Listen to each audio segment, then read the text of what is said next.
श्री शिवाय नमस्तु भयम। दोस्तों, जैसा कि आप सभी लोग जानते हैं कि 25 फरवरी 2026 यानी बुधवार को पड़ रही है फाल्गुन महीने की शुक्ल पक्ष नवमी तिथि और रोहिणी व्रत। और दोस्तों, यह वह तिथि है जो फाल्गुन महीने में पड़ने सबसे बड़ी तिथि है, क्योंकि यह फाल्गुन महीने में पड़ने वाली है और इसका बहुत ही बड़ा और विशेष महत्व होता है।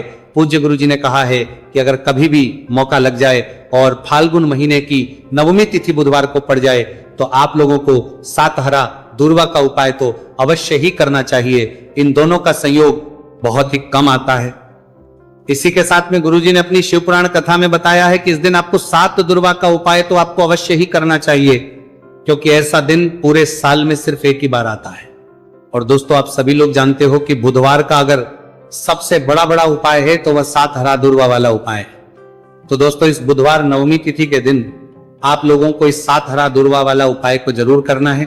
बहुत सारे लोग होंगे जिन लोगों ने इस उपाय को न किया हो, मतलब पूरा साल निकल गया, उन्होंने किसी भी दिन इस सातहरा दूर्वा वाला उपाय को ना किया हो। पर दोस्तों, आपके पास एक आखिरी मौका बचा हुआ है जो कि 25 फरवरी के दिन है। तो इस दिन आप लोगों को इस वाले उपाय को जरूर कर लेना। भले ही आपने पूरे महीने भर इस उपाय को ना किया हो, पर अगर आपने इस फाल्गुन महीने के बुधवार नवमी तिथि के दिन अगर इस वाले उपाय को कर लिया तो आपको इस उपाय को करने का वो फल मिलेगा जिसकी आपने कभी कल्पना भी नहीं करी होगी। इसीलिए आप लोग इस वाले उपाय को एक बार जरूर कर लेना है, ताकि आप लोगों के हाथ से यह मौका ना जा सके और आपको इस उपाय को करने का फल मिल सके। दोस्तों, ये उपाय पंडित जी ने अपनी अभी ही शिव महापुराण की कथा में बताया है, जिस उपाय को आज हम आपको बहुत अच्छे से समझाने वाले हैं। इस वीडियो को देखने के बाद इस उपाय को समझने के लिए आपको कोई और वीडियो को देखने की जरूरत नहीं पड़ेगी। तो चलिए दोस्तों, उपाय को शुरू करते हैं। देखिए, ये इस फाल्गुन महीने के बुधवार नवमी तिथि के दिन ये इतना खास होता है, इतना महत्वपूर्ण होता है। देखा गया है कभी कभी बड़े बड़े पूजा पाठ अनुष्ठान से जो मनोकामना पूर्ण नहीं होते, वो फाल्गुन महीने के बुधवार नवमी तिथि के दिन एक छोटे से उपाय करने से ही आपकी मनोकामना पूर्ण हो जाती है। और बहुत सारे लोगों ने इस उपाय को किया भी है और उनको इस उपाय को करने का फल भी जरूर मिला है। अगर आप लोग भी इस उपाय को करना चाहते हैं तो आप इस उपाय को पहले अच्छे से समझ लेना, सुन लेना, उसके बाद करना। आपको इस उपाय का फल जरूर ही, और इस उपाय को कर लेने से आपके घर में चाहे किसी भी प्रकार की दुख और समस्या क्यों ना चल रही हो, आपको उसका कारण भी नहीं पता है कि भाई ये समस्या किस कारण से चल रही है, उसका कुछ भी कारण हो सकता है। जैसे इसे पितृदोष हो सकता है या किसी भी तरह का मंगल दोष भी हो सकता है। तो इस दिन आप लोगों को यह वाला उपाय कर लेना है। यह एक ऐसा उपाय है जिस उपाय को अगर किसी विशेष दिन पर किया जाए तो भाई उस विशेष दिन का जो है वह तो मिलता ही मिलता है। पर हमने उस दिन पर इस उपाय को किया है तो हमें उससे भी बड़ा फल मिलता है, और फल बहुत जल्दी मिलता है, क्योंकि आप इस उपाय को बहुत ही बड़े और विशेष दिन पर कर रहे हो। तो चलिए अब उपाय के बारे में बात करते हैं, लेकिन उससे पहले आप लोगों को यह जानना आवश्यक है कि आखिर ये उपाय किस समय करना है, किसको करना है और कैसे करना है। तो चलिए हम आगे आपको वीडियो में एक एक करके बता देते हैं। उससे पहले अगर आप लोग हमारे चैनल पर पहली बार हैं तो हमारे चैनल को सब्सक्राइब करना ना भूलें, और अगर आपके पास कोई सवाल है तो आप हमें कमेंट बॉक्स में बता सकते हैं। और अगर आपको हमारा वीडियो पसंद आया है तो आप हमें लाइक और शेयर करना ना भूलें। और अगर आपको हमारे चैनल की जानकारी चाहिए तो आप हमें फॉलो कर सकते हैं। और अगर आपके पास कोई प्रश्न है तो आप हमें कमेंट बॉक्स में बता सकते हैं। पहली बार आए हैं या फिर मेरी आवाज आज पहली बार सुन रहे हैं तो हमारे चैनल को सब्सक्राइब जरूर कर लेना, और इस वीडियो को करके कमेंट बॉक्स में श्री शिवाय नमस्तु भयम ओम नमः शिवाय जरूर टाइप कर देना। तो दोस्तों, इस 7 दुर्वा वाला उपाय को हमें इस बुधवार नवमी तिथि के दिन कैसे करना है, किसको करना है, किस समय करना है और कहां पर करना है, ये सारे सवालों के जवाब आपको इस वीडियो में मिल जाएंगे। और जो ये वीडियो देखेगा भाई, उसको सातहरा दूर्वा वाला उपाय जरूर करना चाहिए, क्योंकि इस दिन 7 दूर्वा का भी बहुत ही बड़ा और विशेष महत्व होता है। और जब बात आ जाए हरा दूर्वा की तो ये सोने पर सुहागा वाली बात हो जाती है, और ये एक बहुत ही बड़ा उपाय हो जाता है इस बुधवार नवमी तिथि का। तो अब दोस्तों, इस 7 हरा दूर्वा वाला उपाय को आखिर करना किसको है, सबसे पहले हम लोग वो बात जान लेते हैं। तो देखो, घर की जो बड़ी माताएं बहनें होती हैं, उन माताओं बहनों में से कोई भी एक बड़ी माता बहन इस वाले उपाय को कर सकती है। और दोस्तों, अगर आप चाहें तो अपने घर में से सभी सदस्यों भी इस उपाय को करवा सकते हैं। अगर किसी व्यक्ति की खुद की कोई मनोकामना है, खुद की कोई दुख और परेशानी है जो कि वो अपने लिए ही करना चाहता है, इस वाले उपाय को तो वह खुद अपने लिए भी कर सकता है। बाकी अगर कोई घर में से ऐसा है जो कि अपने पूरे घर परिवार की सुख और शांति के लिए ये वाला उपाय करना चाहता है, तो भाई वो भी करने सकता है, उसमें भी कोई दिक्कत वाली बात नहीं है। कहने का मतलब यह है कि इस उपाय को हर सदस्य भी कर सकता है और पूरे घर परिवार के सदस्य के लिए घर की बड़ी माताओं बहनों में से कोई एक माता बहन भी कर सकती है। माताएं बहनें अगर घर में उपस्थित ना हो या वह यह वाला उपाय ना कर पा रही हो, तो फिर घर का कोई बड़ा सदस्य भी इस 7 हरा दुर्वा वाला उपाय को कर सकता है, चाहे फिर वो पुरुष ही क्यों ना हो, उसमें कोई भी दिक्कत वाली बात नहीं है। अब दोस्तों, जो अगला प्रश्न निकल कर आता है वह ये आता है इसको लेकर कि आखिर इस उपाय को हमें किस समय करना है, सुबह के समय करना है कि शाम के समय करना है। तो देखो, इस वाले उपाय को आप लोग सुबह के समय भी कर सकते हो और शाम के समय प्रदोष काल में भी कर सकते हो। अब अगर आप पूछो कि भाई सबसे उत्तम समय कौन सा रहेगा इस 7 हरा दुर्वा वाला उपाय को करने का, तो हम आपसे बस यही कहेंगे कि इस उपाय को आप सुबह के समय करेंगे तो ज्यादा बेहतर होगा। बाकी अगर प्रदोष काल के समय भी करेंगे तो भी अच्छा होगा, उसमें कोई भी दिक्कत वाली बात नहीं है।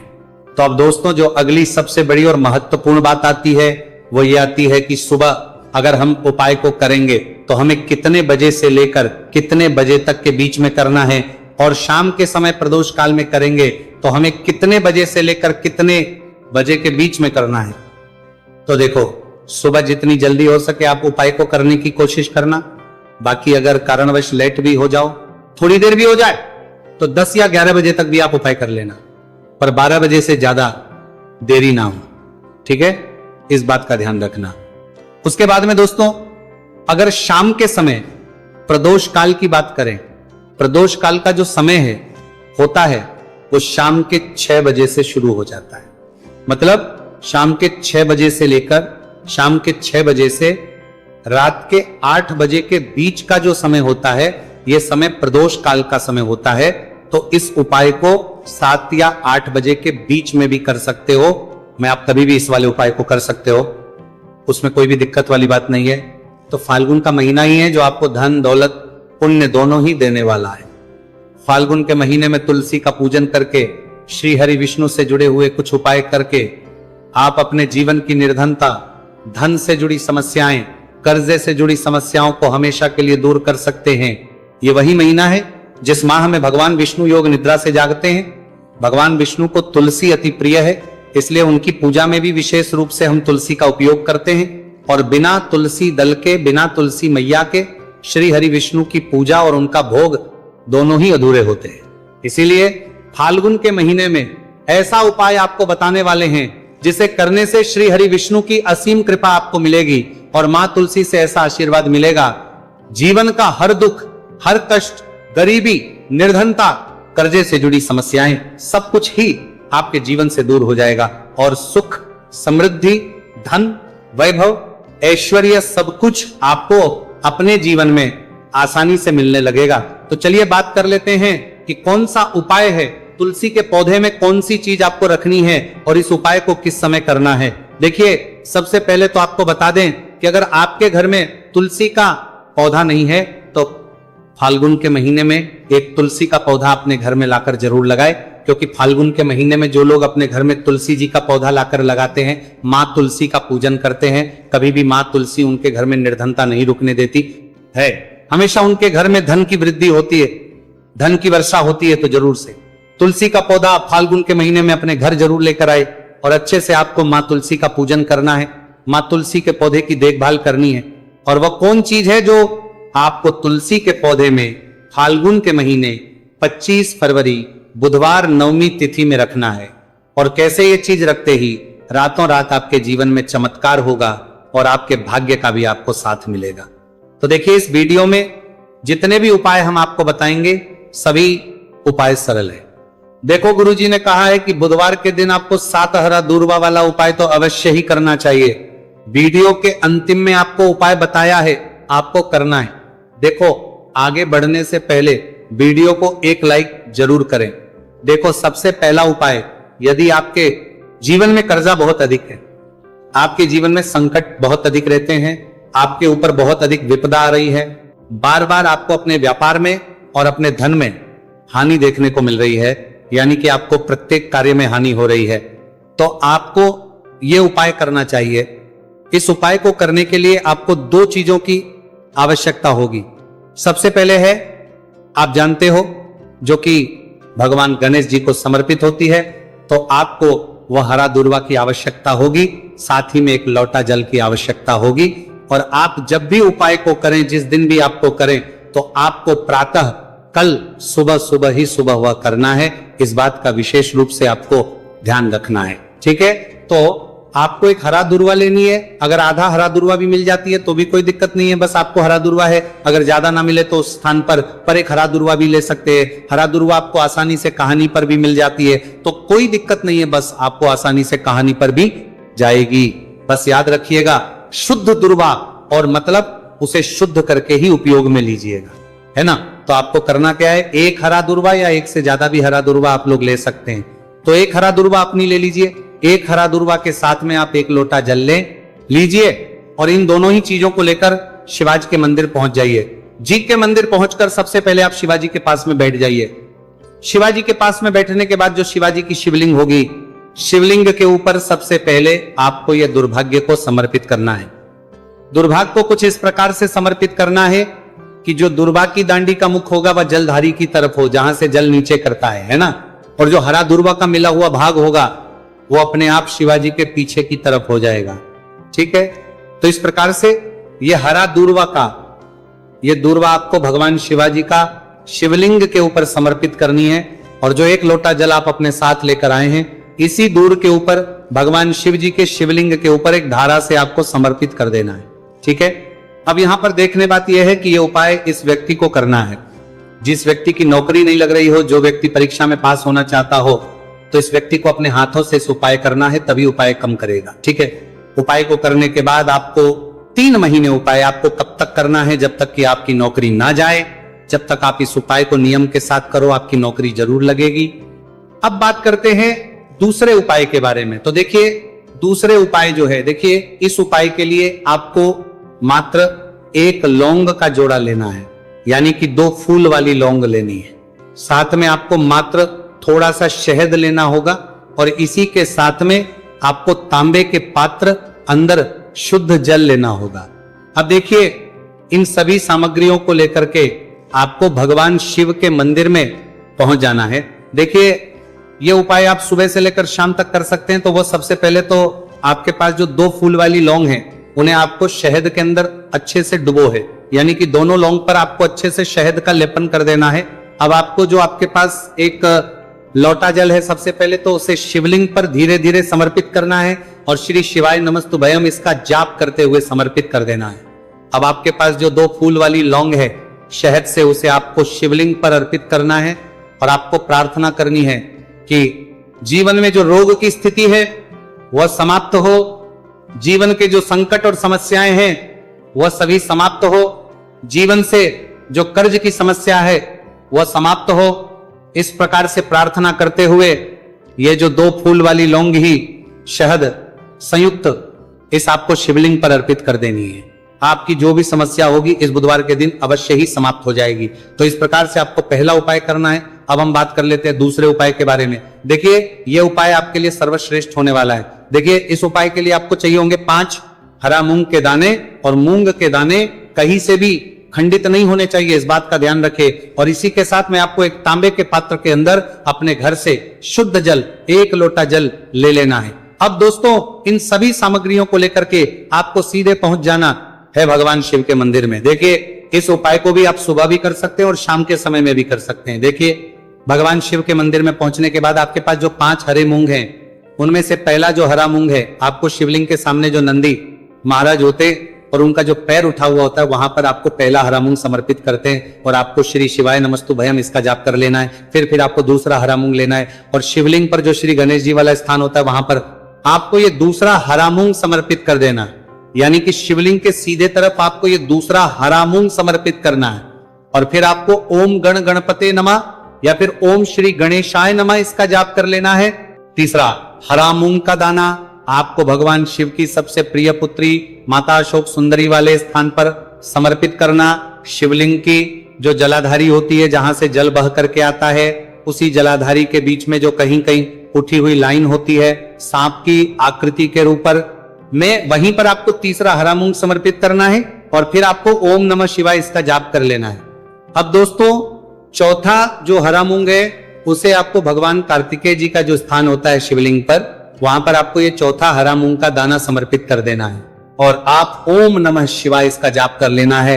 अब दोस्तों आपके पास जो पांचवा और अंतिम हरा मूंग बचा हुआ है उससे जल के पात्र के अंदर डाल देना है और इस हरे मूंग से युक्त जल से आपको भगवान शिव के शिवलिंग का अभिषेक कर देना है। जल आपको बिल्कुल धीरे धीरे समर्पित करते जाना है और लगातार आपको शिव महापुराण के मूल श्री शिवाय नमस्तु भयम इसका जाप करते रहना है।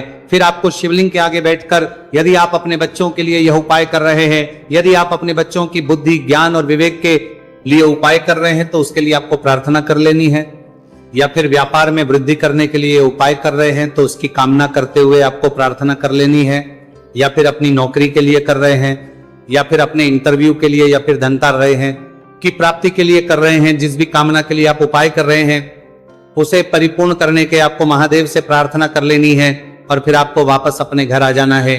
पूज्य गुरु जी ने कहा है कि जो भी व्यक्ति इस उपाय को कर लेता है तो यकीन मानिए आपके जीवन की जो सारे संकट कष्ट और बाधाएं ही वह सभी समाप्त होंगे। अब हम बात करते हैं अगले उपाय की। इस उपाय के लिए आपको एक दीपक लेना है। दीपक आप मिट्टी का भी ले सकते हैं और शुद्ध आटा मढ़कर उसका दीपक भी आप तैयार कर सकते हैं।